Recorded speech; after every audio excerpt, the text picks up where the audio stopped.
마가복음 1장 14절 15절 말씀을 우리 한 목소리로 읽도록 하겠습니다. 시작. 요한이 잡힌 후 예수께서 갈릴리에 오셔서 하나님의 복음을 전파하여 이르시되 때가 찼고 하나님의 나라가 가까이 왔으니 회개하고 복음을 믿으라 하시더라. 아멘. 오늘 말씀 제목은 복음 하나님의 나라입니다. 복음 하나님의 나라.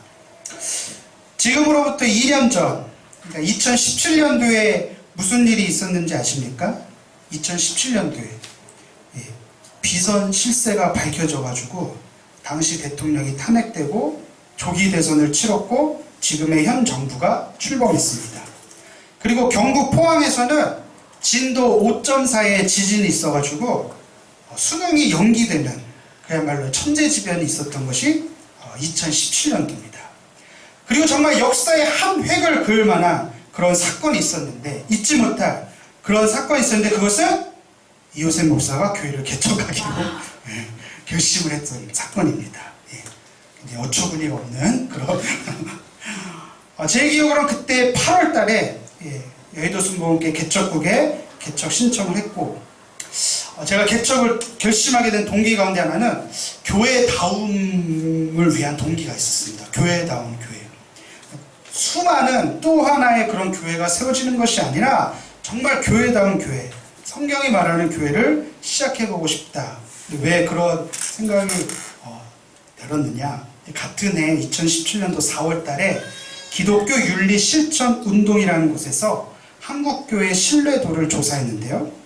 처음으로 한국교회에 대한 부정응답이 50%가 넘었습니다.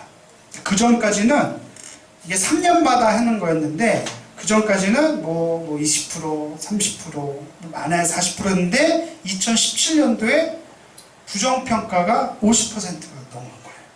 그러니까 이제 3년마다니까 내년에 또 하게 되는데 내년 어떻게 될지 모르겠어요.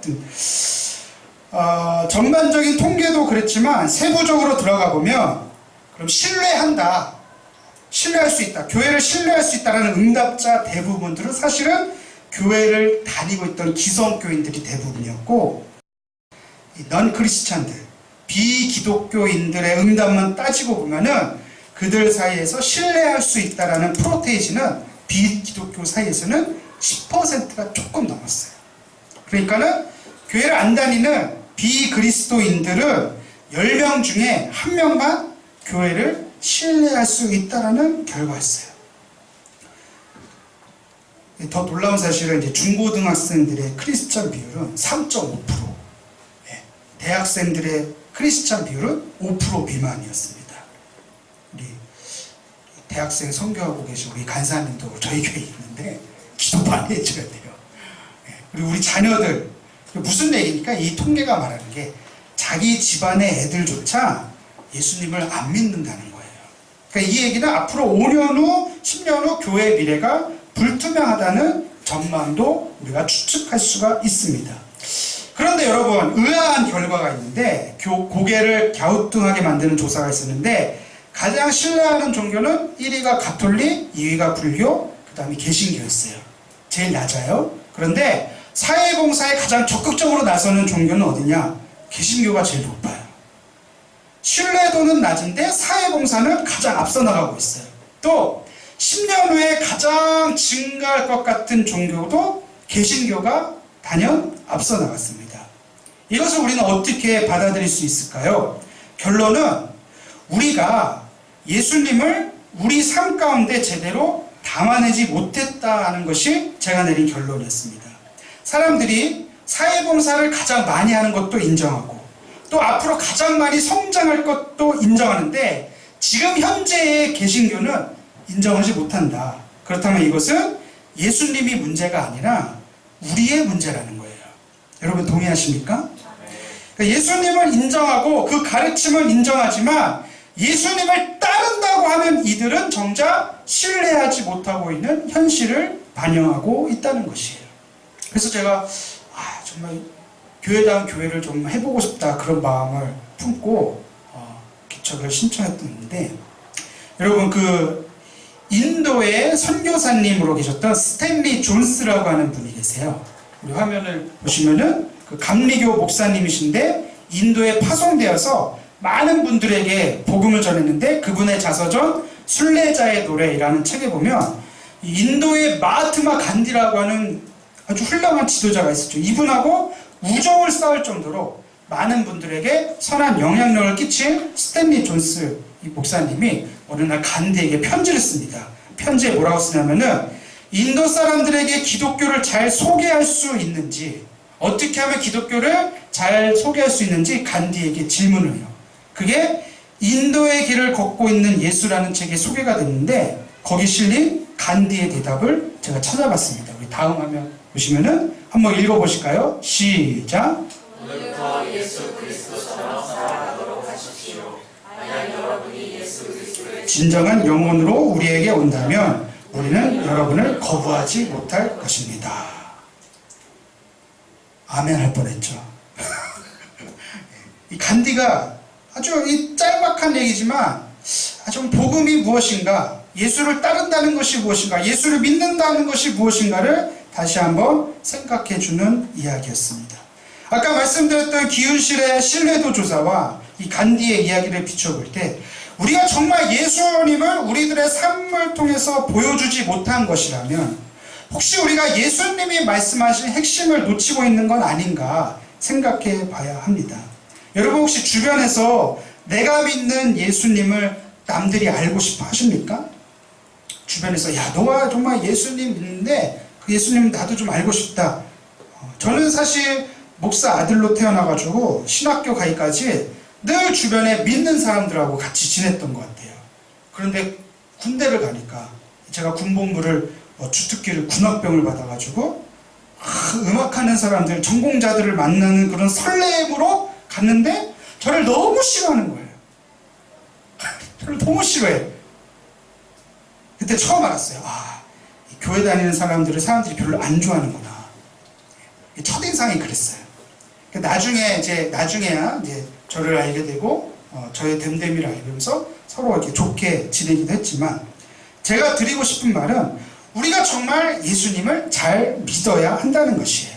정말 예수님의 가르침이 무엇인지 깨달아야 하고 예수님의 가르침을 우리 삶에 잘 담아낼 수 있다면 교회는 여전히 세상의 소망이 될 수 있습니다. 할렐루야. 여러분 성경을 보면요 교회는 세상으로부터 칭찬을 들었던 것을 아십니까? 원래 최초의 교회는 핍박과 박해도 있었지만 세상에 감동을 주고 칭찬을 들었던 교회입니다. 생각해 보십시오. 로마 제국 식민지 시대입니다. 우리도 일제강점기 36년 동안 일제강점기 시절이 있지 않았습니까? 굉장히 어려운 시대에 교회가 시작됐어요. 당연히 많은 사람들이 이 로마라고 하는 지배체제부터 억압을 당했던 그런 시대였습니다. 제가 찾아보니까 로마 제국 시대의 70% 이상들이 농민들이었어요. 그런데 그들이 내는 세금이 전체 수입의 70%가 넘었어요. 그러니까 자기가 100을 벌면은 70을 다 성경을 보면 이게 세리장들을 통해서 로마에다 각다 바친 것이에요. 그렇게 어려운 시대적 상황 가운데서도 교회는 많은 사람들에게 칭찬을 들었던 것입니다. 세상 사람들이 교회를 통해서 소망을 찾았고 교회를 통해서 삶의 희망을 품었고 꿈과 희망을 주는 것, 원래 교회는 그런 곳이 되어야 합니다.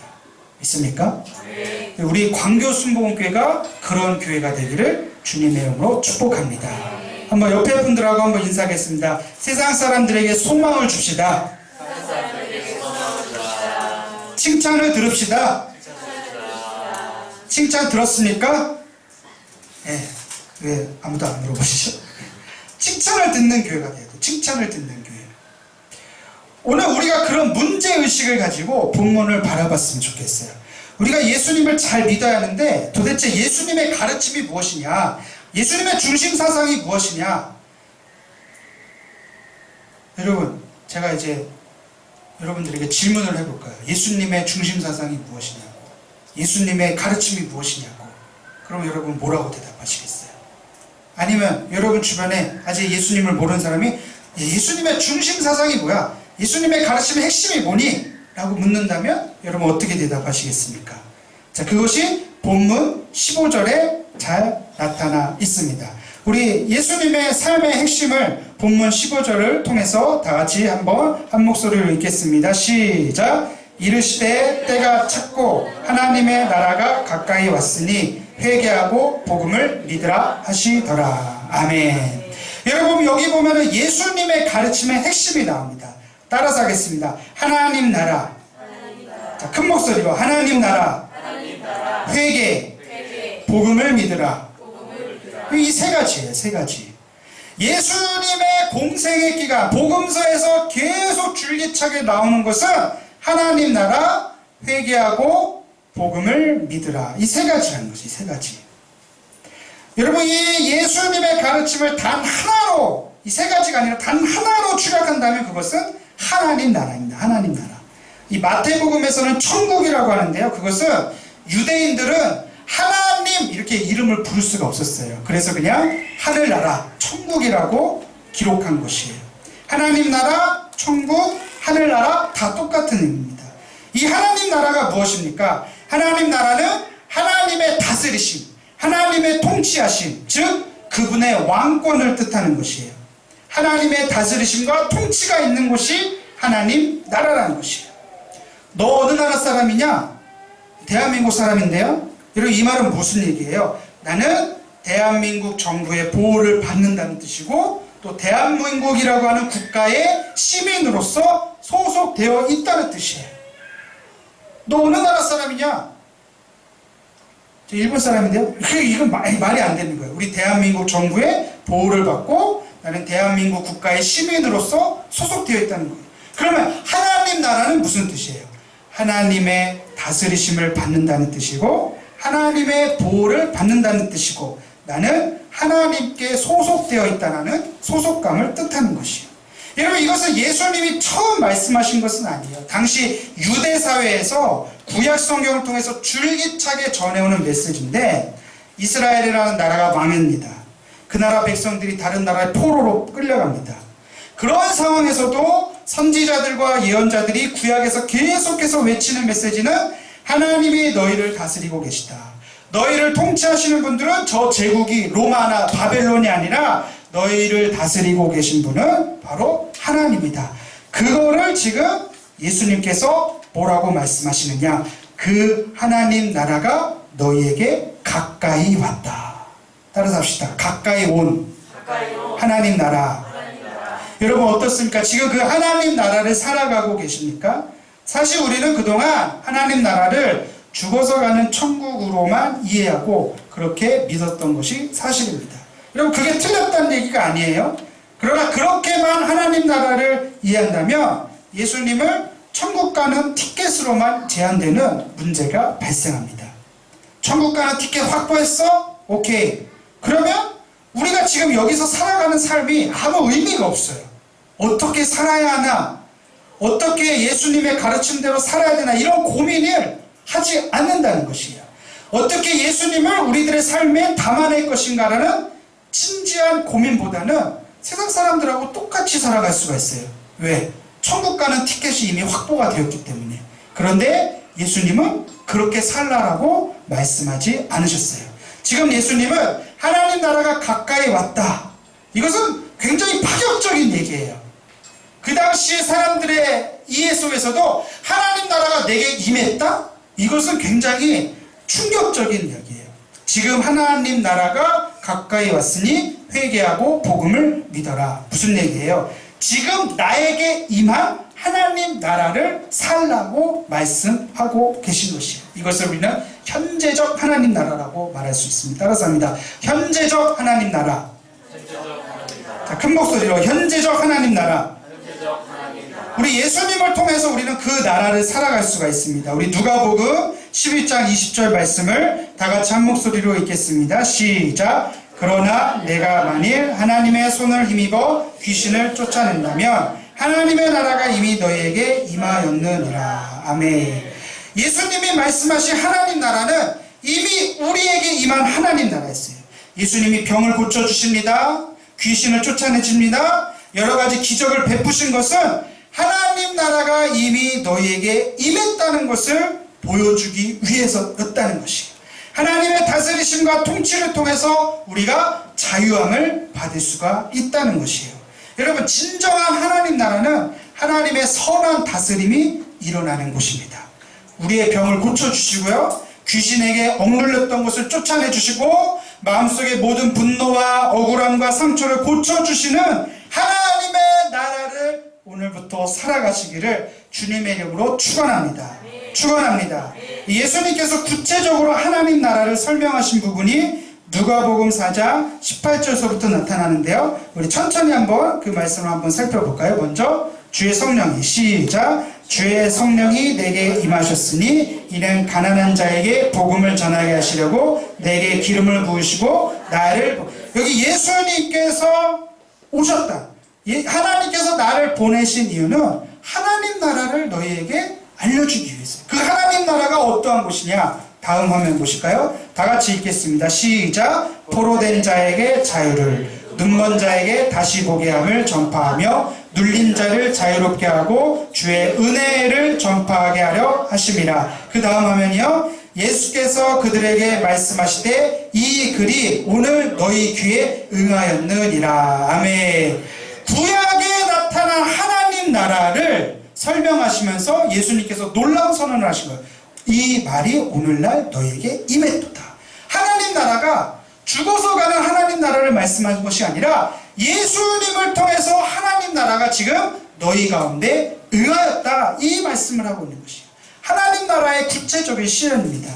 여러분들의 삶 가운데 이러한 하나님 나라, 포로된 자가 자유케 되고 눈먼 자가 다시 보게 되고 억눌린 자가, 억압된 자가 온갖 해방을 느끼며 주의 은혜를 전파하는 귀한 그 하나님 나라, 정의와 공평과 평화가 임하는 하나님 나라가 여러분들 삶 가운데 임하시길 주님의 이름으로 축복합니다.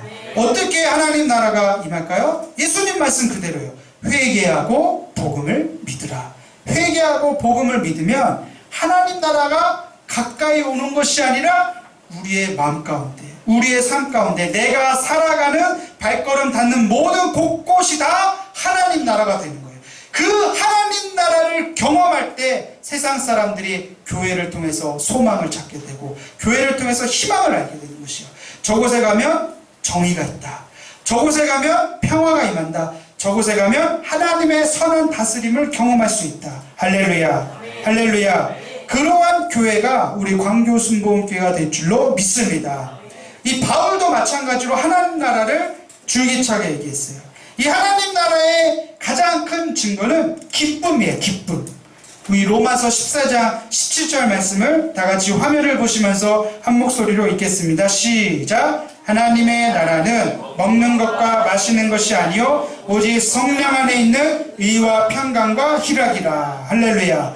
하나님 나라가 무엇이냐? 성령 안에 있는 의, 하나님의 옳다 하심, 더 이상 정죄받지 아니하고 죄로부터 자유함 받는 그 의, 그리고 평강. 세상이 줄 수 없는 평강. 세상이 줄 수 없는 평강이 있고 우리 인생에 희락, 벅찬 기쁨이 있습니다. 감격이 있습니다. 그것이 바로 하나님 나라는, 성령 안에서 누릴 수 있는 하나님 나라. 여러분, 이 하나님 나라를 기대하시기를 주님의 이름으로 부탁합니다. 그러니까 하나님 나라는 기대하고 기도하며 그렇게 살려고 애쓰는 자들에게 임하는 것이에요. 그래서 예수님께서 누가복음 12장 32절에 이렇게 말씀하셨습니다. 우리 화면을 보시면서 다 같이 읽어볼까요? 시작. 적은 무리여 무서워 말라. 너희 아버지께서 그 나라를 너희에게 주시기를 기뻐하시느니라. 기뻐하시느니라. 여러분, 이 말씀은요, 우리가 잘 아는 너희는 먼저 그의 나라와 그의 일을 구하라. 그리하면 이 모든 것을 너희에게 더하시리라. 그 말씀 다음에 하신 말씀이에요. 저는 이 말씀이 오히려 그 앞의 말씀보다 더 중요한 것 같아요. 무슨 뜻입니까? 우리가 하나님 나라를 구할 때, 하나님 나라를 기대하며 하나님 나라를 열망하며 그 나라의 사람답게 살아갈 때 하나님께서는 그 나라를 우리에게 주시기를 기뻐하신다는 거예요. 우리가 하나님 나라를 구합니까? 하나님 나라를 기도합니까? 그럴 때마다 하나님은 천국에서 덩실덩실 춤을 추실 것입니다. 그 나라가 왜? 그 나라가 우리를 통해서 세상에 회복을 가져다 주고 만물이 회복되는, 통치되는, 다스리심이 회복되는 그것을 너무나도 기뻐하신다는 것이죠. 사랑하는 성도 여러분, 이 하나님 나라를 구하며 살아가시기를 주님의 이름으로 축복합니다. 어떤 사람이 이 하나님 나라를 살아갈 수 있습니까? 우리 마가복음 10장 15절 말씀을 다 같이 한 목소리로 읽겠습니다. 시작. 내가 진실로 너희에게 이르노니 누구든지 하나님의 나라를 어린아이와 같이 받들지 않는 자는 결단코 그곳에 들어가지 못하리라. 여러분, 하나님 나라가 어떤 사람들의 것이라고요? 어린아이와 같이 받들는 자, 어린아이 같이 순수하게 믿을 수 있는 사람이 하나님 나라에 들어가는 것입니다. 그 당시에 어린아이들은요, 이 인권이라든지 아동의 인권 이런 게 전혀 없었어요. 자기 부모의 재산, 더 정확히 얘기하면 남자의 재산의 일부였어요. 그러니까 언제든지 처분할 수 있는 것이에요. 그러니까 무슨 얘기냐? 자기 방어 능력이 전혀 없는 사람이에요. 그런데 예수님은 그 자기 방어 능력이 전혀 없는 이런 자들이야말로 하나님 나라에 들어갈 수 있다. 무슨 얘기예요? 연약하고 부족하고 자기 방어 능력이 전혀 없는 자라 할지라도 하나님 나라를 소유할 수 있다는 것이에요. 그러니까 우리가 마찬가지. 세상이 소위 말하는 스펙이 부족합니까? 돈도 없습니까? 가진 것이 별로 없습니까? 그러나 실망하지 마십시오. 이러한 연약한 자들을 통해서 하나님은 그분의 나라를 확장시켜 가시고 그분의 나라를 펼쳐나가는 것이에요. 너희가 비록 어린아이와 같이 연약하지만 모든 것을 하나님께 의지하며 회개하고 복음을 믿을 때 하나님 나라가 너희 가운데 임할 것이다. 할렐루야. 할렐루야. 하나님 나라의 치유와 회복과 기적의 역사를 살아내는 저와 여러분들이 다 되시길 주님의 이름으로 축복합니다. 제가 신혼여행을 괌을 다녀요. 괌 아십니까? 괌? 예, 저희가 9월 달에 상견례 해가지고 12월 달에 결혼해 버렸어요. 진짜 빠르죠. 그래서 신혼여행 갈 데가 없어. 12월 달이니까 또 다 꽉 차 있는 거야. 정말 어떻게 되다 보니까 밤에 떠나가지고 밤에 들어오는 그런 게 있대. 그리고 뭐 좀 더 싸게 들어. 그래서 굴로 갔죠. 갔는데 벌써 9년 전 일이니까 기억은 나지 않아요. 그런데 하나 기억나는 것은 요코이 동굴이라는 데서 요코이 동굴. 우리 화면 한번 비춰줄까요? 요코이 동굴. 여기가 뭐냐? 일본군이 태평양 전쟁 때 괌을 점령했어요. 그런데 일본이 태평양 전쟁에서 패전을 하지 않습니까? 히로시마, 나가사키에 핵폭탄 떨어뜨려서. 그래서 다 이렇게 철수하고 뭐 항복하고 그랬는데 그곳에 요코이라고 하는 군인이 일본이 패전한 줄 모르고 저 동굴에서 살아가요.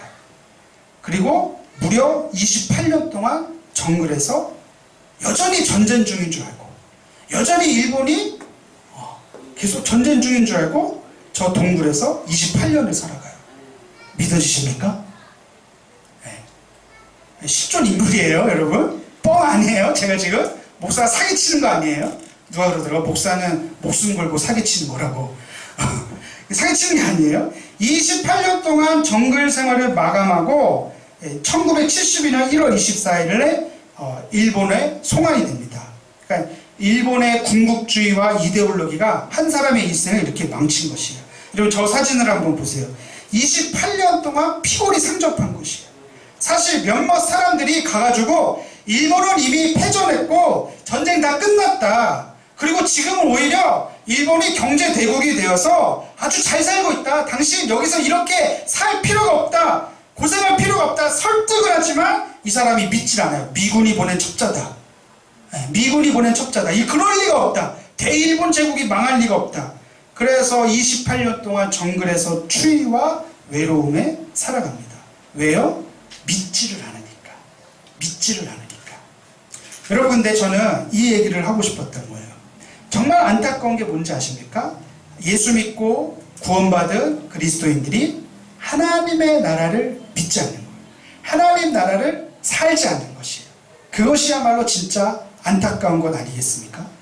하나님 나라의 회복이 있는데, 하나님 나라의 영광이 있는데, 하나님 나라가 우리를 통해서 임하는데, 예수 믿고 구원받았다는 확신이 있으면서도 전혀 하나님 나라를 기대하지 않고 똑같이 살다가 그냥 나는 죽어서 천국 가면 만족한다. 이것이야말로 진짜 안타까운 것이에요. 영적인 요코이가 될 수도 있는 것이에요.